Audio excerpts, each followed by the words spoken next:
We've got the Thorn Sound Labs Steam Flex Guitar Comp on the bench today. This is a very guitar-friendly compressor pedal. You've got controls for threshold, amount, attack, and release across the top. You've got a detail control, which can add in a high-end boost. Very handy if your guitar sound gets too dark when you're using heavy compression. An output control, and then this very guitar-friendly manual or auto switch on here. If you want to use the attack and release, leave it on manual and you can fine-tune those to your playing. Or if you don't know what attack and release do, just put it on the auto mode and you're good to go. So I want to demonstrate some sounds with this, and I also want to showcase how I go about dialing in a compressor. So we'll start on the auto mode, so you can ignore the attack and release for the moment. Threshold is all the way up, amount is all the way down, the output's at around noon, and the detail's all the way down. So this really shouldn't be doing too much. I'm going to start out by playing some open chords on the neck pickup of this Strat. What I'm going to do is bring the threshold control down until this little LED indicator starts blinking, and I will dial in just a little bit of compression on there. I just want to smooth out any inconsistencies in my picking. If it gets too dark, I'm going to add some high end back with the detail control on there. So let's have a listen.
With both the threshold and the amount at noon, that works really nice just to level out any inconsistencies in my strumming on there. It's pretty subtle sounding, but it definitely changes the feel. This is the usual caveat for any compressor pedal demo, right?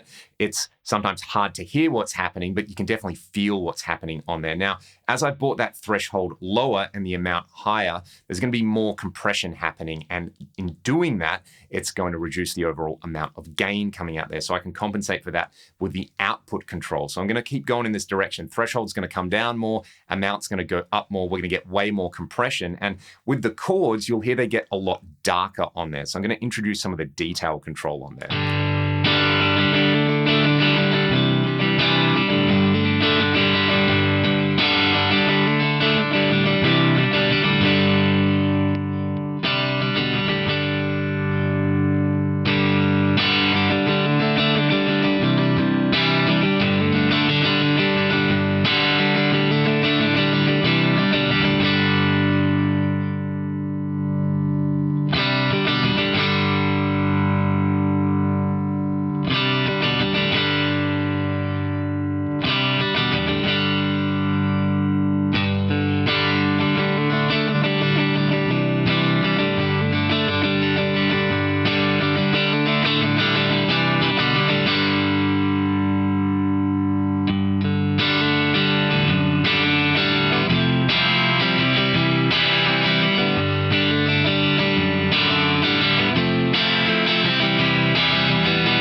So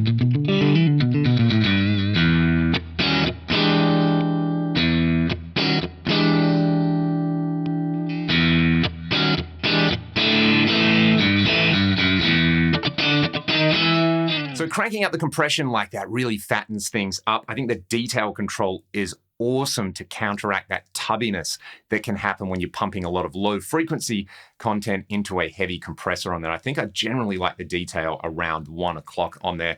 With everything, it works great as an enhancer. All right, so we've been in auto mode. What we can do now is kind of fine tune the response to what we want. So we'll go to manual mode and we've got attack and release on here. If we have a really low attack, the compressor is going to be able to catch just about everything. So the effect on the tone will probably be a little bit more noticeable on there. You'll notice if I'm doing some kind of muted picking stuff that it's going to actually change my pick attack on there. If I turn the attack up, it's going to let through some of those single notes, but then if I play long sustained chords, we'll kind of catch them and compress them. So a higher attack can be good if you want to use this like a sustainer without kind of affecting the chord dynamics and articulations of your guitar.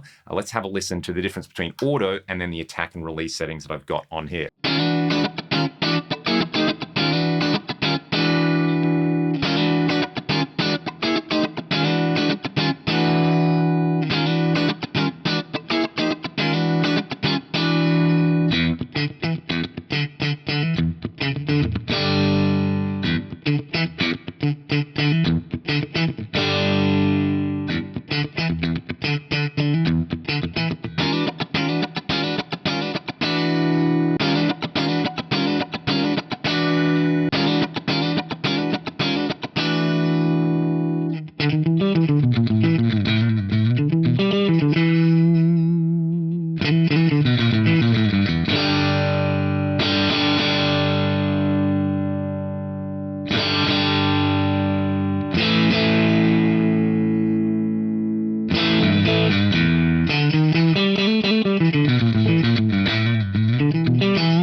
You can hear that all those controls are interactive on there, and I think approaching the process of dialing in a compressor in this way, where you sort of isolate things like the threshold and the compression amount, then you play around with the attack and release to see what you want, and the added bonus on here of having the detail control and the output gain on there make it fairly straightforward. Sure, it may not be as immediately apparent as, say, plugging in a fuzz pedal, but hopefully these steps, if you're new to compression, can give you some ideas. Even if you're experienced with compressors, maybe if you come across a new compressor like this, it makes the process of dialing in a comp a lot faster on there. Now, I love using a compressor as a booster or a sustainer on top of a dirty sound, to add some extra grit and girth to leads on here. So I'm going to turn the detail all the way down. I'm going to take the threshold control all the way up. So it's basically out of the circuit. We're using this now as a high quality booster.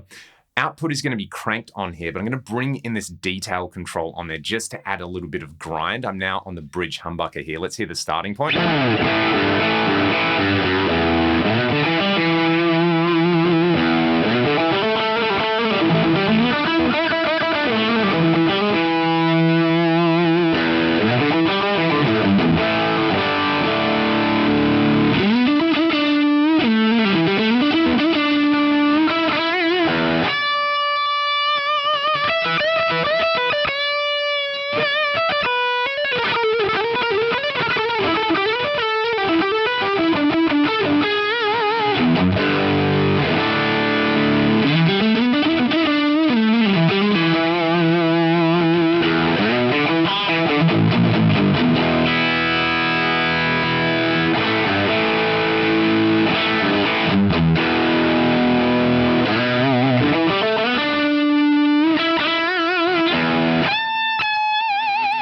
really like the detail at 1 o'clock and the output cranked all the way on there. I think that sounds fantastic into a dirty amp as a high gain boost on there. Not only are you boosting the overall level, but you're adding some higher frequency content in there. So you get the upper harmonics, you get a slightly tighter sound out of it, and we can take that further by using the fastest possible attack on there. So it's going to catch everything coming in and the longest possible release, so the compressor will stay activated as long as possible. I've got the compression amount at 1 o'clock. What I'm going to do is start with the threshold cranked and just bring it down so that it's going to catch a bit of my guitar sound as we go, and you'll hear the difference in sustain on here. So these are great sustainer style settings. Let's hear the starting point and then I'll bring it in.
This comes in really handy if you're playing slide, or for someone who can't play slide like me, a fretless guitar on here.